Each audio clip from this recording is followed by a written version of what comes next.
Ross.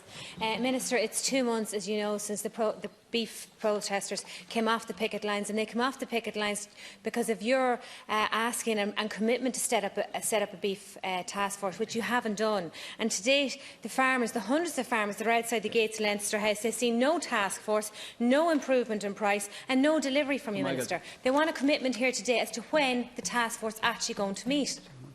Right, Deputy Bobby Aylward, same issue. I read the same thing. I'd like to say, emphasise that the farmers are protesting today because they've been ignored since the strike ended. And I'm asking the Minister here for Agriculture to set up this task force as soon as possible. I know that he cut the first time you tried to get it going, but now you have to re-emphasise that this needs to be set up as soon as possible. Beef is still on the ground at 3.45 being quoted at this week still, and farmers are going to the wall unless something's done about it. And you need also, just to re-emphasise that you need to recognise all elements of farming, or you won't bring them all on board unless you recognise all elements of the farming representation. Thank you, Lascian Corla. It is months since right around the country we had protests from farmers, and rightly so, because they feel that they were being let down by everybody, by government, by the Oireachtas, and in particular by those who were setting the prices in terms of the beef. There was interjections from everybody, and indeed my own party had 2 particular bills in relation to it. And I honestly think that we helped resolve the strike at that point in view. But months have passed and nothing has happened, nothing has changed, no task force has been set in place. This is simply not good enough, and the farmers are right to be up here protesting, and we need to fully support them. Right, and suffice it to say, if others want to be associated, then be associated, because I think the case has been made. Deputy Healy-Rae. Sorry? You know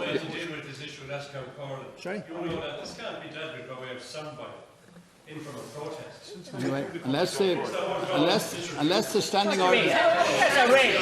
And you represent farmers too. Don't invite. Stop, deputies, please, please. I know that the Minister for Justice is trying to be helpful, but sometimes it's better not to invite interruptions. We're trying to close down. Hold on. Deputy Danny Healy-Rae, we don't need a second stage debate. Hold on, Deputy Boylan. Well, when you have used your intervention now. Point of order. Was the Minister's intervention in line with the standing orders? Doesn't allow that. Deputy, please. I would ask you to be helpful. But I know, but I'm being interrupted. I support the beef farmers outside the gate today, but I have a question for the Minister for Agriculture, and I'm glad that he's here.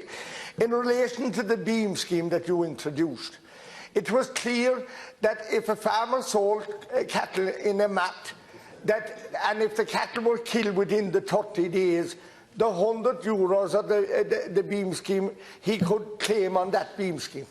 But what's happening in Kerry at the present time, cattle that were killed 3 days after going into the mat, the farmer is not getting the money, it's the buyer that's getting the money. There's something wrong, Minister, and you need to look at it.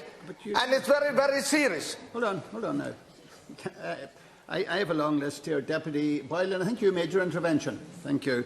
Deputy Brantner and Deputy Collins. Short interventions, please. I make no apologies, Corla, in relation to raising this issue. I have asked last week that not alone would the Beast Task Force be set up immediately, but that some concession be made to the credit issues that farmers experience across this country. Minister, it has to be in your capacity to make an 80% payment on the scheme, subject to all the inspections and satellite searches that are being made, that are giving farmers major issues in relation to their creditworthiness. Thank you. You need to take action immediately. Okay. And finally, Deputy Boylan, while you did intervene during the intervention of Deputy Healy-Rae, Deputy Collins. Today, the independent farmers of Ireland have travelled from all over the country to be peacefully protest outside Dáil. This is only a little time after we had the peaceful protests outside our factories in West Cork and throughout the country that went on for over a month. Taoiseach, do you fully realise the crisis we have in agriculture? Do you realise the prices given to farmers for animals are that their rears at an all-time low? Taoiseach, there are many questionable practices inside the gates of our factories. The farming public is on its knees and is pleading for transparency inside the factory gate. Taoiseach, will this government clear up these questions one way or the other by having a full independent investigation of the practices inside the factories? Deputy Nolan, finally. Good.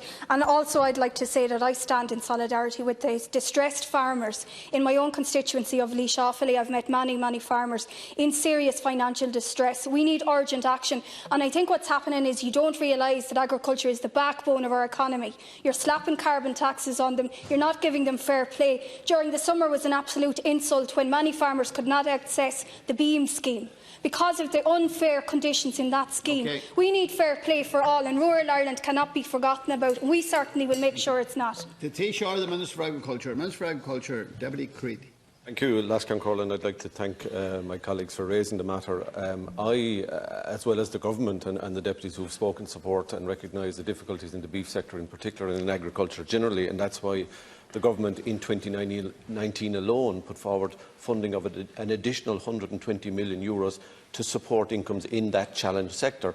And I think if you look at the Tagus 2020 results published today, they do reflect the fact that financial support has been available to that sector in the context of a difficult environment. It is not true to say, apart from those schemes, that the Government isn't supporting them. And I could list from the exceptional aid measures, the environmental efficiency programme, the additional ANC payments which have been increased to €250 million, the extension of the disadvantaged areas themselves, the beef data and genomics project, a whole host of financial support available to that specific sector in the agricultural community. I want to deal with the issue, deputies, regarding the beef market task force, because that is one of the tangible outcomes of the negotiations that were held. And I, like all members of the House, would like to see that task force meet. In the interim, as we try to bridge difficulties, and I'll deal with those very briefly, we have had bilateral engagement between the chairman and all of the constituent members, and it's not true to say that no progress has been made. We've had the publication of the beef market price index. We've had tenders issued by agreement by all the parties bilaterally to commission studies that were agreed at the talks.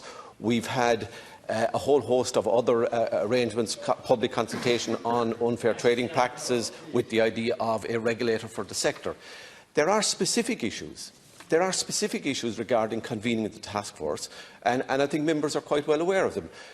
It has been alluded to that injunctions still remain. They remain granted to a company that is not part of the talks in MII. And what has compounded the difficulty in having those injunctions dealt with is that senior management, and this is a matter which the Gardaí are aware of, senior management in that company have had death threats issued against them, and their partners and families have been intimidated in that local community. So this isn't simply an issue of the government not wanting to resolve this issue. We are grappling with what are very difficult issues. We've seen in other cases what happens when senior executives in companies are threatened. And, well, you may, Deputy McGrath, dismiss the significance of death threats against people. The government doesn't. You did.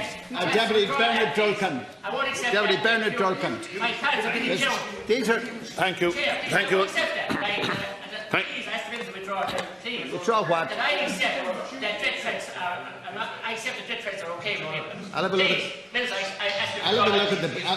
at the blacks. If the deputy wishes to indicate that he's shrugging his shoulders and waving and indicating a negative in respect of death threats, I accept what the deputy says, but I do take them, and the government and the Minister for Justice and the Gardaí take them seriously. Oh, sorry, the same issue.